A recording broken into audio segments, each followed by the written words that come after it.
All right, we're getting right into lesson 27 of book 3, Beginning Rock Guitar. And this is called Heavy Metal Pedal. I'm just going to play through it and then we'll talk about it.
Kind of a tricky chord there at the end.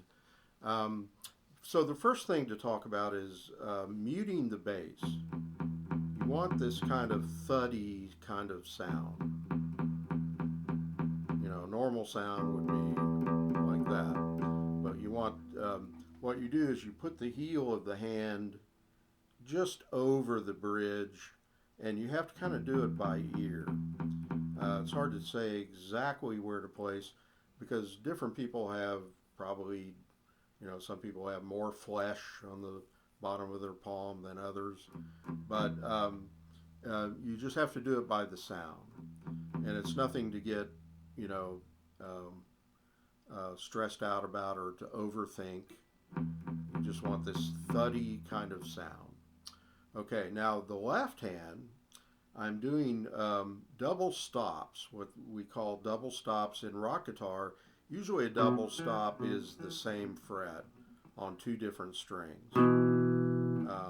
It's not a real technical term for rock guitar for double stops. On a violin, double stops can mean any kind of,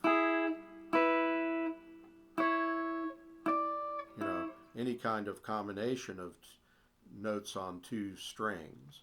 But usually with rock guitar, it's just straight across. And these are perfect fourth intervals. Like the guitar is tuned in fourths. If you went from the open string to the fifth fret, that's a fourth interval. And but say on the two strings, that's a fourth. So this is a fourth. And so with the left hand, you want to learn to relax the pressure of the double stop. I'm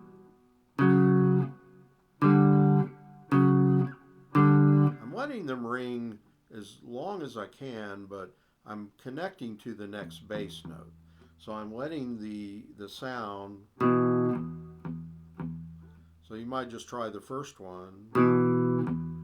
It's like 2 0 0 0.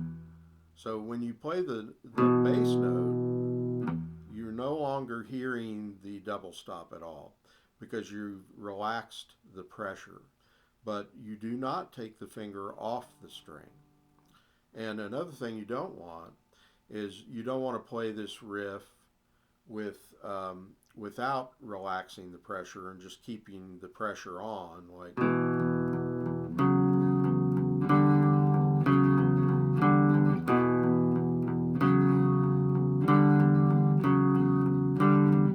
Now that, might be appropriate in some songs. It either is or it isn't. But most of the bands like Rat and Poison, they were very meticulous about letting go of the pressure. But there was kind of a presence about those double stops. It wasn't like they were just cutting them real short. They were connecting.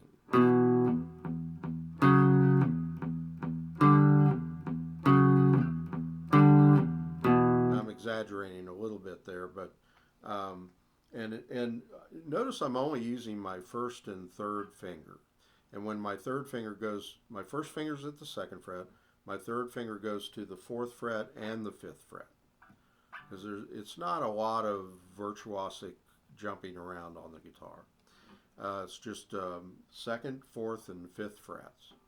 And then you move it across the street, and then it's second, fourth, and fifth fret of that part of the riff. And so you want to really learn to connect. I would just do one chord at a time. Now notice when I relax the pressure, this is a very subtle thing, is that as soon as I relax the pressure of this chord, I'm already prepping for the next chord. So I've already got my third finger on the fourth fret, but I'm not pressing it yet. See, I'm prep, now I'm on the fifth fret, now I'm on the fourth. So my left hand is one step ahead of what my right hand is playing. In other words, you're prepping the next chord as soon as you relax the pressure of the chord you just played. And that takes a little coordinating, you know. Prep, prep, prep, prep, prep.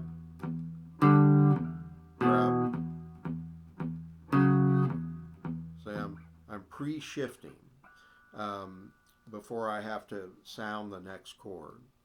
And it's not hard to do once you've gotten used to it a little bit, but it may be hard to coordinate at first if you're not used to this kind of thing. So, especially up to speed.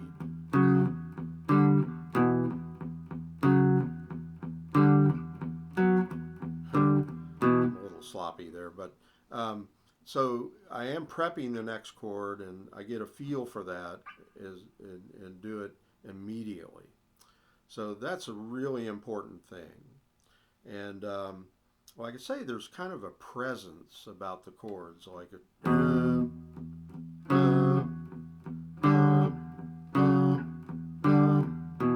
they're only ringing for an eighth note, but you want to get the most out of that eighth note and make it sound very sustained in a way.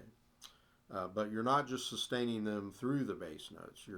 As soon as you hit another bass note, you're muting those strings by just relaxing the pressure. Okay? Now, when you get to the bottom of the first page, this is about a page and a half of music, you have these root fifth chords with first, third, and fourth fingers. And I usually start a little bit low in the volume, like, and I'm not really muting these. I'm just hitting them softer, but I'm letting them ring. And then I get a little louder, maybe a little softer, and then a little louder, you know. So I use a lot of dynamics on those chords. So you got second fret of the fifth string, and you want to make sure that the tip of your finger is touching the sixth string. So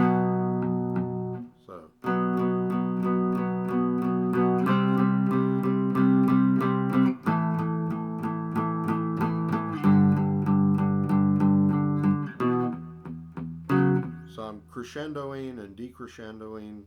So I start kind of soft, build,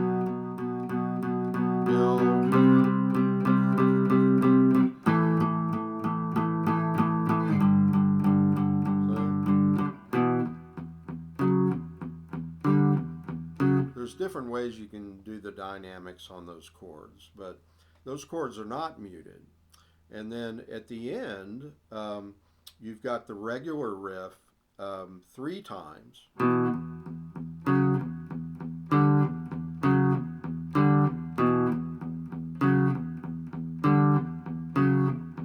Third time.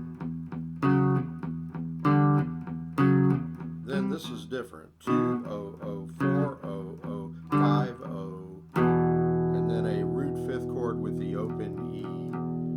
And all I'm doing is barring the fourth and fifth strings. And And I'm holding that while I try to finger the fourth and fifth frets of the third and second strings. And also with my bar here, I'm lifting up to where the first string can ring open.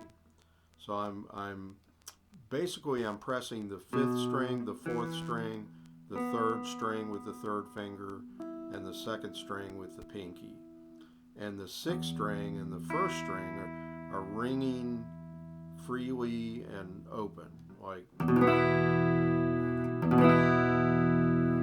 and that's a big root fifth chord, kind of like something Van Halen would use.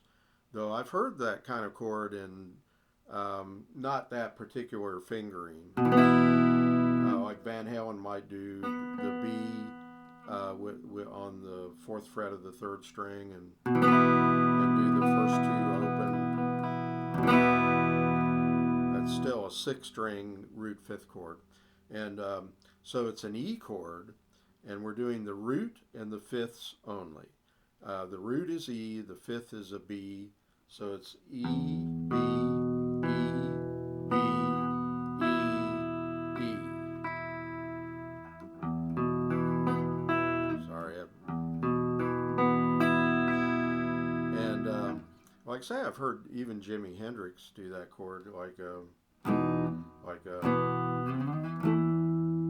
I've heard him slide that up to, and then also do a root fifth chord on the seventh fret in Hey Joe.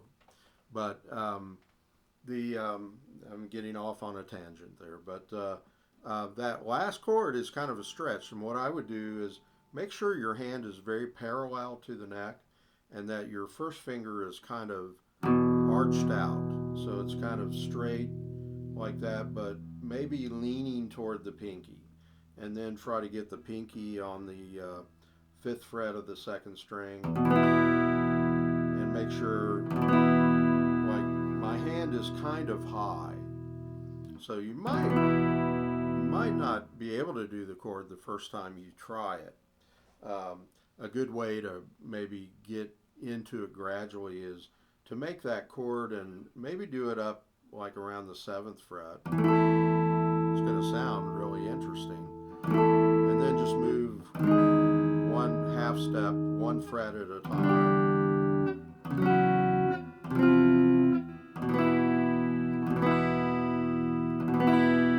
But it's a very full, kind of pure sounding chord. It's just roots and fifths of the E chord, E's and B's. That's all it is. So now I can't really think of much else to talk about here, but just really try to get a nice sound.